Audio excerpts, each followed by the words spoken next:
as leaders, we are often called on to do public speeches. Public speaking might be at a town hall, might be in front of a larger audience, might be a larger group of our employees, but we're called on to actually stand up and do more than just present information. We actually have to be a bit of a motivational speaker. Not perhaps to the degree of a professional, but we still need to have some of that sort of flair in what we do. So the way in which I remember that is based on a story which has absolutely no basis in fact whatsoever, about the Vicar of Wickerscote. And in my mind, the vicar, small church in England, Wickerscote, was a very eloquent speaker. And the things that made him eloquent were 5 things. And so the vicar, V-I-C-A-R, was a way in which I could remember the 5 things. V-I-C-A-R. So while there was no Vicar of Wickerscote, it was a good way for me to remember. So if you think about having to make a motivational speech, it begins with clarity. You really need to know what it is you want to communicate. Don't try to include too much. Don't try to put the whole thing that you know and everything you feel into it. Be succinct. Have a very clear message in your mind. So that's the C.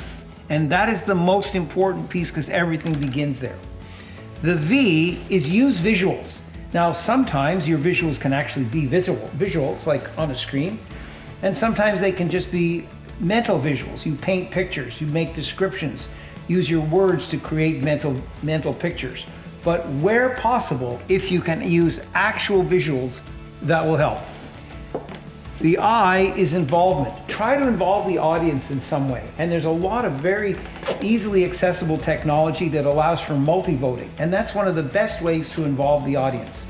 In the midst of your presentation, ask a question, have them vote, and see the score just show up on the screen. It's a simple app that you can download that lets them be involved in some fashion. So people like to be involved, and it will make your speech more effective.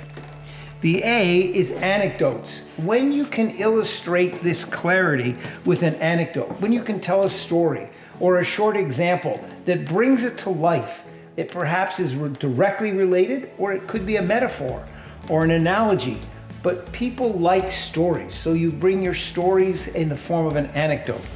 And lastly, relevance. The audience needs to feel that what you are saying is relevant to them. So you got to think about what would they find of value. So when you go to present to a group, you can sit down very quickly, remember the Vicar of Wickerscote, and say, all right, do I have visuals? That's the V. Do I have the audience, a way to involve with the audience? That's the I. Am I sure that it's clear? That's the C. Have I incorporated some anecdotes? That's the A. And the R, am I sure that what I'm going to do is relevant? And if you bring those 5 things together, chances are your presentation will be engaging and relevant.